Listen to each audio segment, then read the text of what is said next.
La première histoire est celle d'Oscarine, comtesse des ouragans. Oscarine est comtesse des ouragans, duchesse des cyclones, baronne des houles, princesse des typhons. Elle déracine les arbres, souffle sur les gratte-ciel et les fait s'envoler au-dessus des collines. Certains habitants des gratte-ciel tentent de sortir de leurs appartements et fuient dans la campagne, les bras écartés. Puis ils s'assemblent et parlent avec terreur des méfaits d'Oscarine.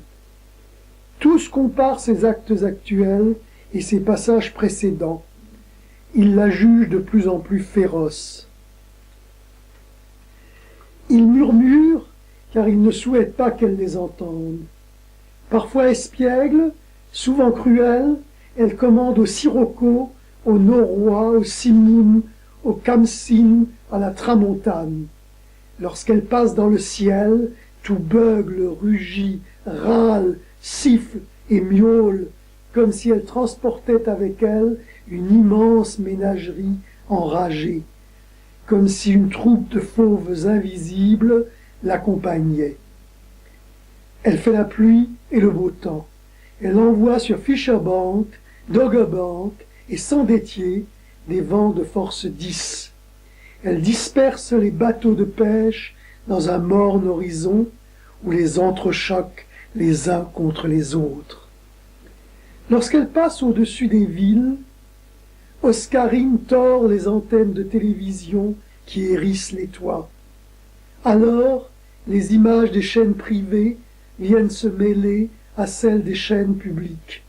Alors, le shérif des plaines de l'Ouest danse dans un bar de Tanger avec une journaliste des informations de 20 heures. Alors, une liane permet à Tarzan de quitter Saturne et de se balancer jusqu'à la Lune. Alors, Charlie Chaplin essaye d'éviter une vachette et tombe parmi des paquets de lessive. Alors, un match de catch à 4 oppose Jeanne d'Arc et Napoléon à Phèdre et Polichinelle.